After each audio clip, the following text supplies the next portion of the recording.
Yemenite Jews are those Jews who live, or once lived, in Yemen. The term may also refer to the descendants of the Yemenite Jewish community. Between June 1949 and September 1950, the overwhelming majority of Yemen's Jewish population was transported to Israel in Operation Magic Carpet. After several waves of persecution throughout Yemen, most Yemenite Jews now live in Israel, while small communities are found in the United States and elsewhere. Only a handful remain in Yemen. The few remaining Jews experience intense, and at times violent, anti-Semitism on a daily basis. Yemenite Jews have a unique religious tradition that marks them out as separate from Ashkenazi, Sephardi and other Jewish groups. Yemenite Jews are generally described as belonging to Mizrahi Jews, though they differ from the general trend of Mizrahi groups in Israel, which have undergone a process of total or partial assimilation to Sephardic culture and Sephardic liturgy.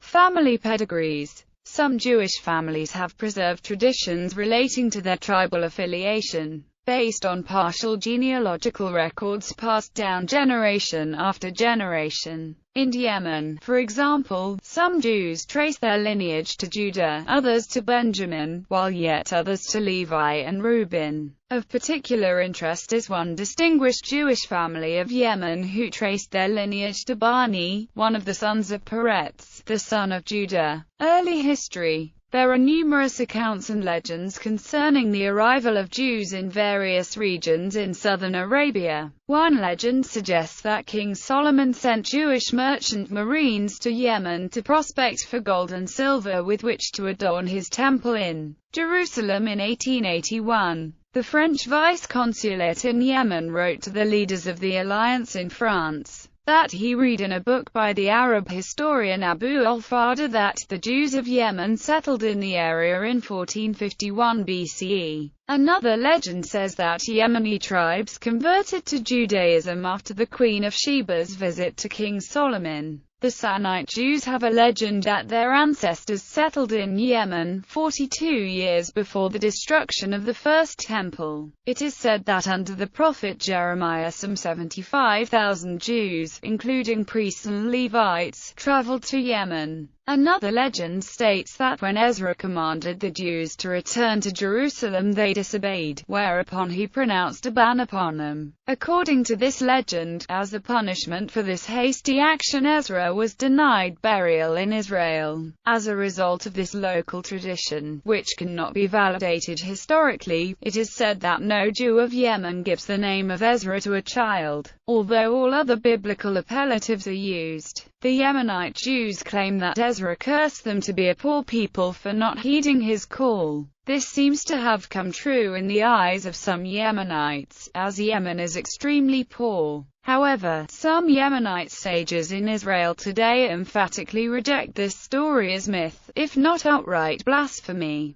Archaeological records referring to Judaism in Yemen started to appear during the rule of the Himyarite kingdom, established in Yemen in 110 BCE. Various inscriptions in Musnad script in the 2nd century CE refer to constructions of synagogues approved by Himyarite kings. The kingdom's aristocracy was eventually to convert to Judaism in the 6th century CE. The Jews became especially numerous and powerful in the southern part of Arabia, a rich and fertile land of incense and spices and a way station on the routes to Africa, India, and the Orient. The tribes in Yemen did not oppose Jewish presence in their country. By 516, tribal unrest broke out and several tribal elites fought for power. One of those elites was Joseph Dunuis or Yusuf Asar Yatta, as mentioned in ancient South Arabian inscriptions. Yusuf was a converted Jew. Nestorian accounts, however, claim that his mother was a Jewess taken captive from Nisibis and bought by a king in Yemen, whose ancestors had formerly converted to Judaism. Syriac and Byzantine sources maintain that Yusuf Asar sought to convert other Yemeni Christians, but they refused to renounce Christianity.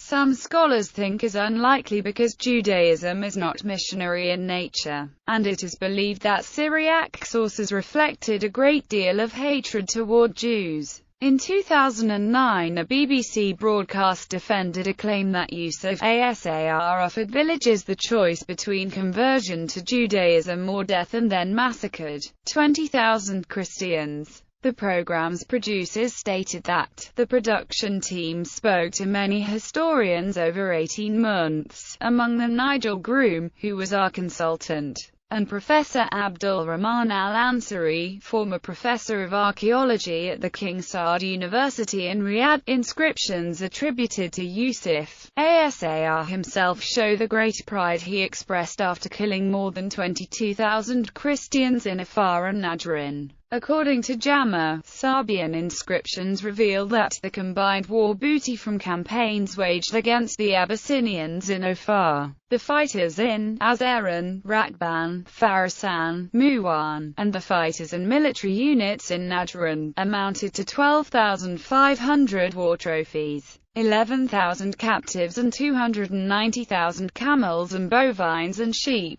Historian Glenn Bowersock described this as a savage pogrom that the Jewish king of the Arabs launched against the Christians in the city of Najran. The king himself reported in excruciating detail to his Arab and Persian allies about the massacres he had inflicted on all Christians who refused to convert to Judaism. There were also reports of massacres and destruction of places of worship by Christians too. According to Irfan Shahid's Martyrs of Najran new documents, Dunu was sent an army of some 120,000 soldiers to lay siege to the city of Najran, which siege lasted for 6 months, and the city taken and burnt on the 15th day of the 7th month.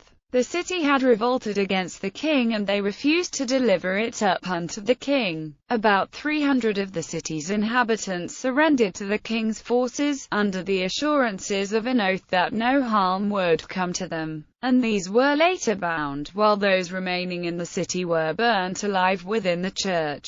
The death toll in this account is said to have reached about 2,000. However, in the Sabian inscriptions describing these events, it is reported that by the month Du Madran there were 1,000 killed, 1,500 prisoners taken, and 10,000 head of cattle. There are 2 dates mentioned in the letter of Simeon of Beit Arsum. One date indicates the letter was written in Tammuz in the year 830 of Alexander, from the camp of Gbala, king of the Snya. In it he tells of the events that transpired in Najran, while the other date puts the letter's composition in the year 835 of Alexander. The second letter, however, is actually a Syriac copy of the original, copied in the year 1490 of the Seleucid era. Today, it is largely agreed that the latter date is the accurate one, as it is confirmed by the Matria Maritha, as well as by epigraphic records, namely Sabian inscriptions discovered in the Azia of Saudi Arabia, photographed by J. Reichmans in Rai 507, 8-9, and by A. Jama in Yar 1028, which give the old Sabian year 633 for these operations.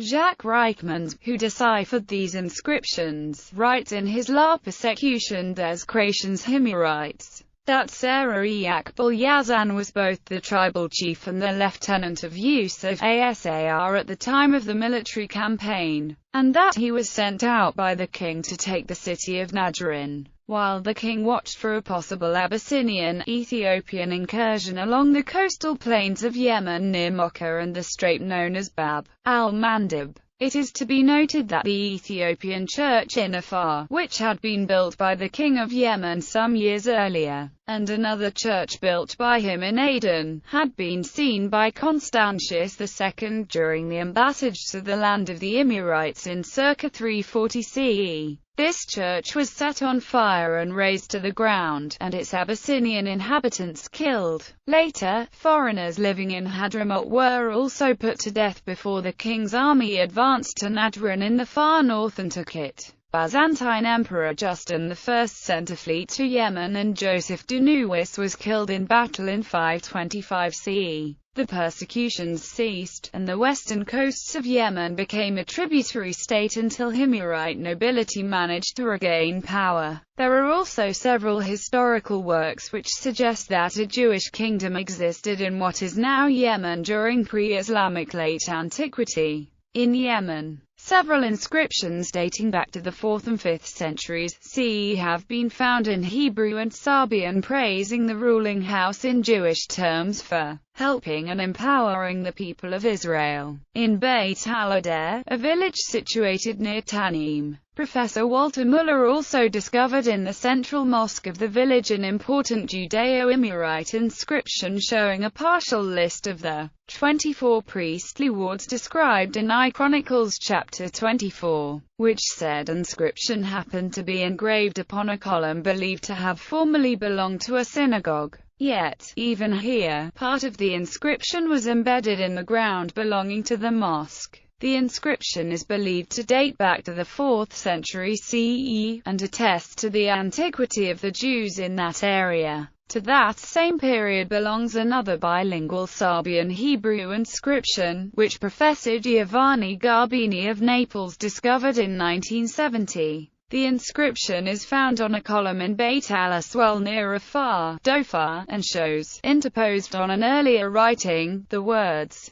"The writing of Judah, of blessed memory, Amen Shalom Amen," engraved in antiquated Assyrian script in between larger, sculpted Sabian script. Jewish-Muslim relations in Yemen. As Ahl al-Kitab protected peoples of the scriptures, the Jews were assured freedom of religion only in exchange for the jizya, payment of a poll tax imposed on certain non-Muslim monotheists. In exchange for the jizya, non-Muslim residents are then given safety, and also are exempt from paying the zakat, which must be paid by Muslims once their residual wealth reaches a certain threshold. Active persecution of Jews did not gain full force until the Zaydi clan seized power from the more tolerant Sunni Muslims. Early in the 10th century, the Zaydi enforced a statute known as the Orphans' Decree, anchored in their own 18th-century legal interpretations and enforced at the end of that century. It obligated the Zaydi state to take under its protection and to educate in Islamic ways any dhimmi child whose parents had died when he or she was a minor. The Orphans' Decree was ignored during the Ottoman rule, but was renewed during the period of Imam Yahya. Under the Zaydi rule, the Jews were considered to be impure, and therefore forbidden to touch a Muslim or a Muslim's food.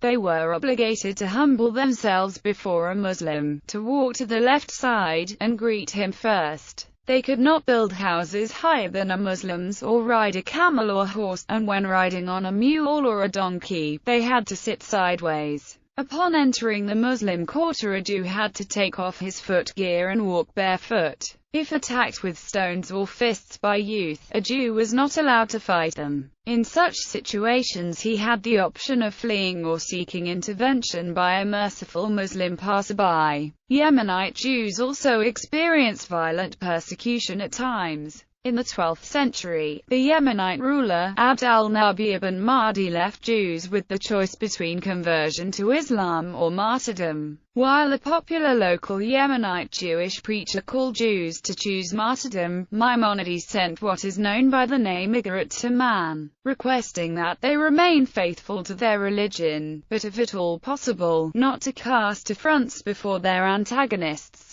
In the 13th century, persecution of Jews subsided when the Rasulids took over the country, ending Zaydi rule and establishing the Rasulid dynasty, which lasted from 1229 to 1474. In 1547, the Ottoman Empire took over Yemen. This allowed Yemenite Jews a chance to have contact with other Jewish communities. Contact was established with the Kabbalists in Safed, a major Jewish center, as well as with Jewish communities throughout the Ottoman Empire. Ottoman rule ended in 1630, when the Zaydis took over Yemen. Jews were once again persecuted. In 1679, under the rule of al-Mahdi Ahmad, Jews were expelled en masse from all parts of Yemen to the distant province of Mosul, and many Jews died there of starvation and disease as consequence. As many as two-thirds of the exiled Jews did not survive. Their houses and property were seized, and many synagogues were destroyed or converted into mosques.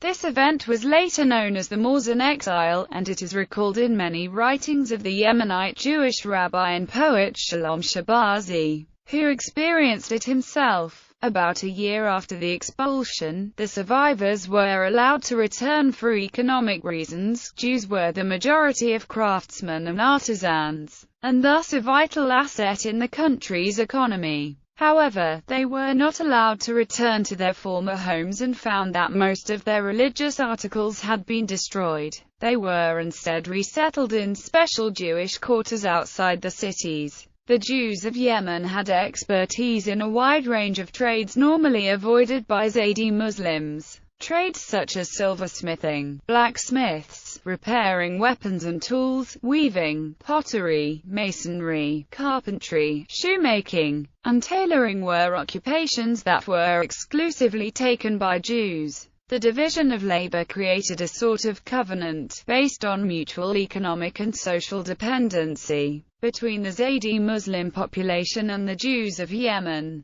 The Muslims produced and supplied food, and the Jews supplied all manufactured products and services that the Yemeni farmers needed. During the 18th century, Yemenite Jews gained a brief respite from their status as second-class citizens when the Imamics came to power. Yemen experienced a resurgence of Jewish life. Synagogues were rebuilt, and some Jews achieved high office. One of them was Rabbi Shalom ben Aharon, who became responsible for minting and for the royal coffers. When the Imamics lost power in the 19th century, Jews were again subjected to persecution. In 1872, the Ottoman Empire again took over, and Ottoman rule would last until Yemeni independence in 1918. Jewish life again improved during Ottoman rule. Jewish freedom of religion was more widely respected, and Yemenite Jews were permitted to have more contact with other Jewish communities.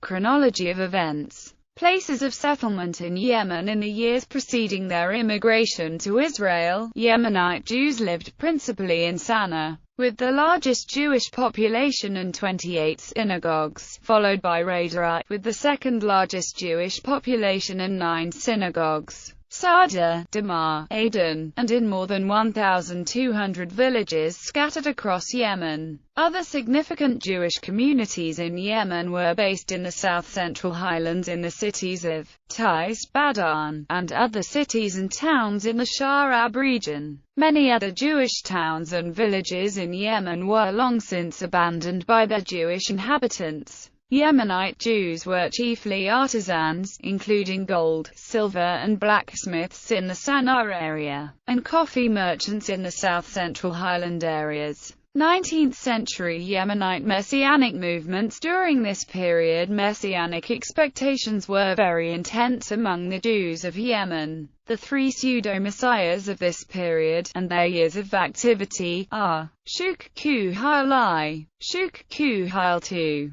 Joseph Abdullah. According to the Jewish traveler Jacob Safir, the majority of Yemenite Jews during his visit of 1862 entertained a belief in the messianic proclamations of Shuk Q Hailai. Earlier Yemenite Messiah claimants included the anonymous 12th century Messiah who was the subject of Maimonides' famous Igarat to Man, or Epistle to Yemen, the Messiah of Behan, and Suleiman Jamal, in what Lenibitz regards as a unified Messiah history spanning 600 years.